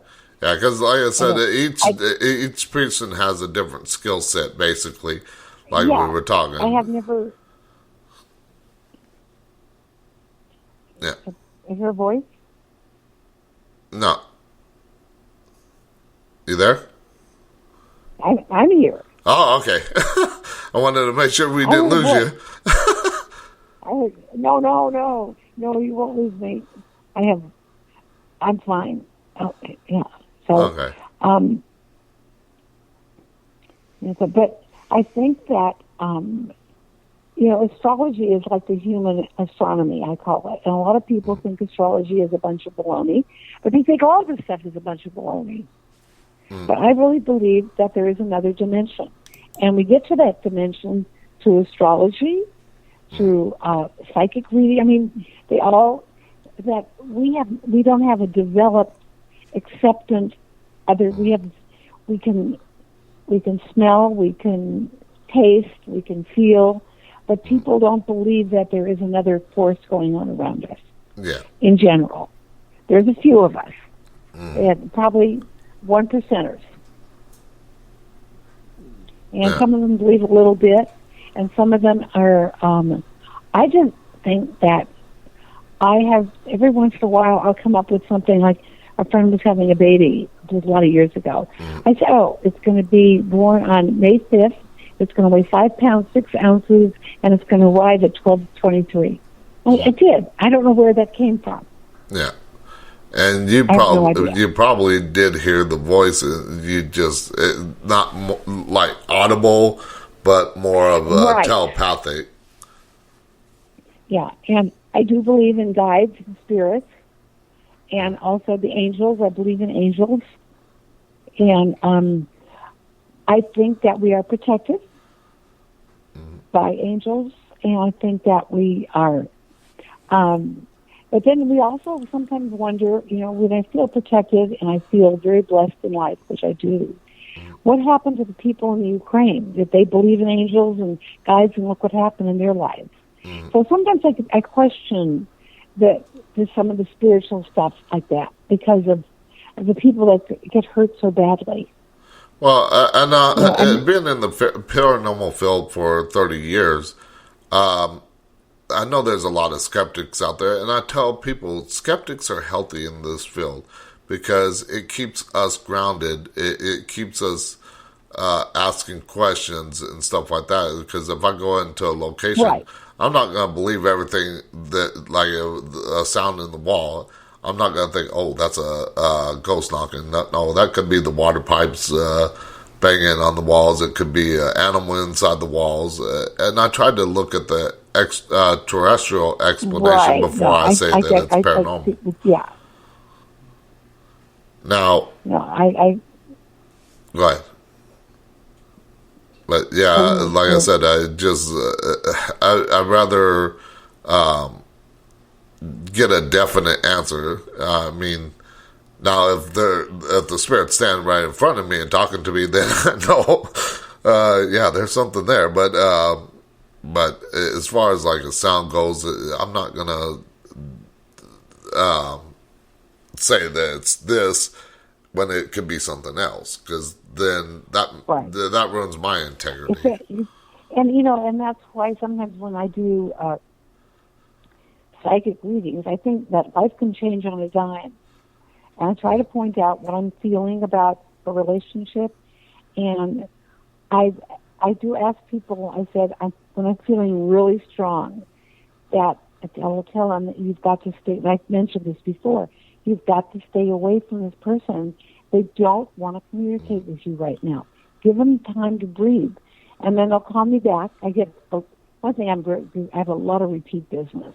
They'll call me back and say, I'll say, did you communicate? Well, I just called a couple of times and left text message. I said, I told you not to do that. They don't want to hear from you right now. They'll come back when they're ready. Yeah. And it's real hard for people to stay away. I made some woman, I was kidding with her, make me a promise you will not call him for a week. He doesn't want to hear from you right now. I said, you don't need a psychic to tell you that. He told you that. Yeah. And some people just want that validation sometimes, even though it's not necessary. They take these relationships, very seriously. And I have to be very careful when I hear about someone telling me that he hasn't been the same since he's been out of jail. I think, oh my God. And I have to feel that that's their life, and that's important to them. And it's not for me to judge who they're with. But if they tell me how bad they're treating them, and they're not giving money for the kids, or they've got kids with them, I still have to say that, or they have husbands that are mean and beat them, but they love them. I mean, there's a lot of abuse out there, a lot of abuse, and I can't tell somebody that that's wrong. That's not my job. Yeah. Now I want to ask. Go ahead. Go ahead. No, I wanted to ask a question because it does kind of go into astrology and the zodiac signs and everything like that. But we talked about past lives. Have you ever done like remote viewing when you're trying to see, like maybe see the person you mentioned? You can kind of, in a way, kind of see the person that you're talking to, whether it be through text, email, or by phone and stuff like that. And do you have that kind of ability? Sometimes. I think, I described a gal and she sent a picture of her, and she looked pretty much like I thought I saw her. And sometimes I feel like people are doing the wrong thing. And they'll call. I've talked to somebody 6 or 7 times on the phone, and they won't let up on something. And I asked them questions. I said, are you feeling comfortable with the relationship? Are you feeling comfortable with the progress you're making? And that's as best I'll do, because I don't want to tell someone that it's never going to happen, because we don't know that. We know it at the moment, we feel it, and people change. Yeah. Now, the reason why I asked about remote viewing is because, like I mentioned about seeing Hurricane Katrina, where it was going to hit before it did. And here's where the astrology, the zodiac signs come into play, is Capricorn is an earth sign, so I tend to be more connected to Mother Earth and everything like that. Right. Well, it's really more like, this is it. I'm an air sign, okay, and you're an earth sign. So you have a problem, you have a situation, you're going to be very practical on how you're going to solve your problem. You'll do 1, 2, and 3, and if that doesn't work, you'll try this. An air sign will think, well, what if this happens? I think I'm going to try that, and I think that's going to work out, and I can just figure if that's going to happen. And a fire sign is going to run, just what they are. They're going to run and do the first thing they can to make it happen. Yeah. Get rid of it, And I think and the water sign is going to emotionalize it to death. Yeah. So, and water sign people do love the water, and earth sign people often love to go in the garden and work in dirt. That is very true. And I'm an air sign, so I'm going to hire somebody to go do it. Yeah, because like me, I think, like I said, being a Capricorn and being connected to the earth and everything like that, being an earth sign, it's more about your I feel that vibration. Personality. But I also feel more that about you. Yeah, but I also feel that vibration in Mother Earth and everything like that. And you'll often be attracted to people that water signs, water and earth signs get along very well because waters the earth. And air signs and fire signs get along very well. And it just, there are some, like, for example, Capricorns, if you're going to make a generalization, I'm a Libra, we don't get along. That's what somebody would say. Oh, she's a Libra, I'm a Capricorn, I don't get along with her. And if you would meet like a Scorpio, you'd be friends with a Scorpio. Another Capricorn can be very good. And also you get along well with the Taurus and Virgos because you're all earth signs. But that's a generalization. Yeah. And very often, sometimes the worst combinations have the best relationships because of other things in their chart that do work. Like I got a friend that is Aries, and she is that fire sign. So you think in a generalization wouldn't get along, but we've been best friends for 3 years and stuff like that. And yes, we have our differences and stuff like that, but we still find the way to connect. I don't like making rules in astrology with the zodiac signs. I don't like the rules because they're all to be broken. Trust me, they're all to be broken. Yeah. And I feel that I'll look at the chart. I can look at charts out and see where that someone's so ambitious and so outgoing that they can't deal with someone who is quieter and whatever. But I don't even go in, I can look at, I'll kind of put charts together and look at your Mercury's in Capricorn and somebody else's Mercury is in Virgo. It tells me you really communicate well. Yeah. No. So it's a lot of stuff. Yeah, no, we're getting low on time here, but one last question before I start wrapping up things with you. And do you belong to any kind of like psychic guild? No, I don't. And of course, I live in a city, in a small town, and we don't have a lot of stuff. Yeah. And I'm not saying I wouldn't. I think it could be very interesting, but I don't. Okay. Now, where can people find out more about you and what you do and everything like that? Okay. First of all, I think giving out my email address would be really, really helpful because I can guide people.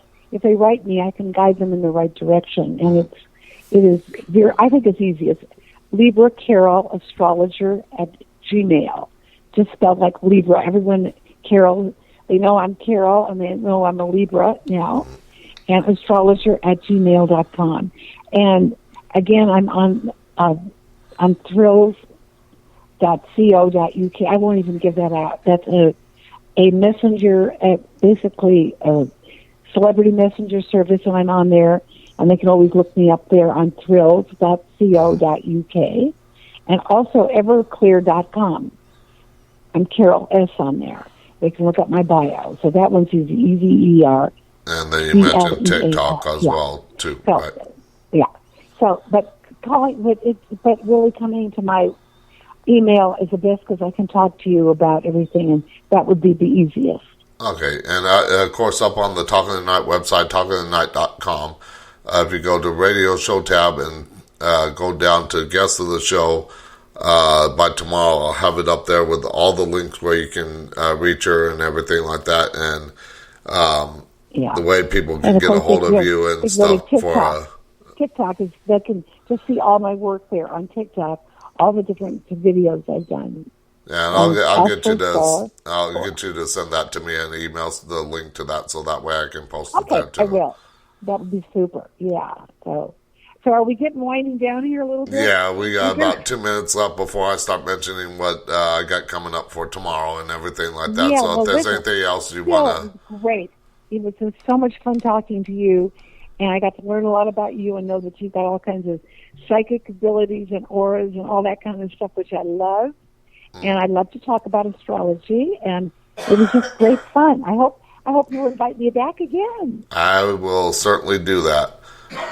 And I want to thank you for coming on the show, giving your expertise in what you do and stuff like that, even though, it's an ability that everybody has. It's just a matter, like I said, of finding your niche. Like, you're good on astrology. Me, I'm good on reading people and remote viewing and connecting with the Mother Earth and stuff like that. And well, you've got lots of talent there, that's for sure. yeah, well, I want to mention one thing just before I go, because, I mean, talking about the remote viewing, it just kind of sparked my mind real quick. But I mentioned about Beverly Hills, a friend out there, David Oldman. I'm sure you probably heard of him. He lives 150 feet away where the Manson murders happened. But going out there, I didn't want to know nothing about the location other than the murders happened, because I didn't want my mind being corrupted by somebody telling me something. So all I wanted to, I didn't even want to know how the murders happened. I just wanted to know that they were down the drive. And driving there, my friend was driving. I was riding in the passenger seat playing Navigator. And I was looking at the map so we didn't get lost. And I decided to pull up Google Earth of the location. And I zoomed in. And I automatically felt this like vibration in the earth. And I was like, right there, there's a portal to the spirit world. And I was like, yeah, I know. I felt that strong. And we were good 40 miles away, probably in Pomona. Yeah. Since you know the area. Lots of feelings like that. Yeah, but with your abilities, I'm sure you feel a lot of things. And I feel things, but they're totally different. Everybody's in this world of spiritual world. We all have different ways and different thoughts and different feelings. Yeah, but as soon as we got there, my friend who was driving said, "Tell David what you just told me on the way here." And I explained it. And I stood in the spot that I was pointing out on the map. And he goes, that when the house was being built, that's where a 5-gallon bucket of water tipped uphill, which is impossible unless you're a spirit. Right. But so I picked out that spot just right then and everything like that. So, I mean, just picking up on the vibrations and everything like that. But right. That's amazing. But I want to thank you again for coming on the show. If people go to talkingthenight.com, you'll be able to find all the links for tonight's guest, Carol Starr. And I'll have all that up on the show's website tomorrow. And I'll send you an email on right whatever's left on there. And thanks again, Phil. It was a great pleasure. Thank you for inviting me on your show. I'm honored, and I learned a lot too, and that's great. All right, and thank you again. Now, tomorrow night on the show's website, I got all what's coming up tomorrow is I got Mario Canones Rivololi, and I know I probably messed up his name. I'll get it right tomorrow. As we talk about his story of his ex-wife and brother who hired a hitman to kill him, we'll talk about the poison they used to try to kill him, as well as the possible plot twist. There was a plot twist to it, so you can find out about that. And of course, Friday night, we got Friday night open lines where you can call into the show, ask me a question about anything the show covers, or tell me your stories and experience. But we got all that coming up. And by Friday, I'll have next week's guest up there where you can check out who's coming up next week. But tune into the show, check out the website, follow me on all the social media sites, Facebook, Twitter, Discord, Instagram, LinkedIn, YouTube. And be sure to like, subscribe, follow. And until tomorrow night, when I welcome my guest, Mario Rivololi. Again, I'll probably get it wrong now, but I'll get it right tomorrow before we go on the show. So until tomorrow night, I shall see you on the dark side. Good night from Talking the Night.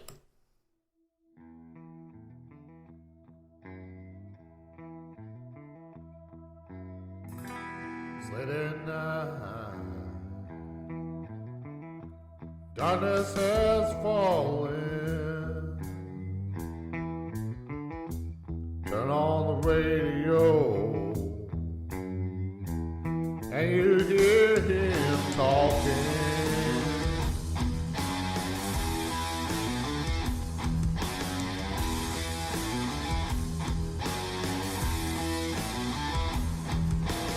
This listening to what he has to say, all about paranormal and all of the things. When he sounds off, you can hear him say,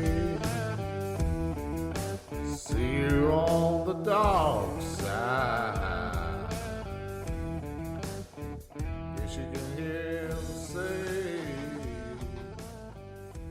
see you on the dark side.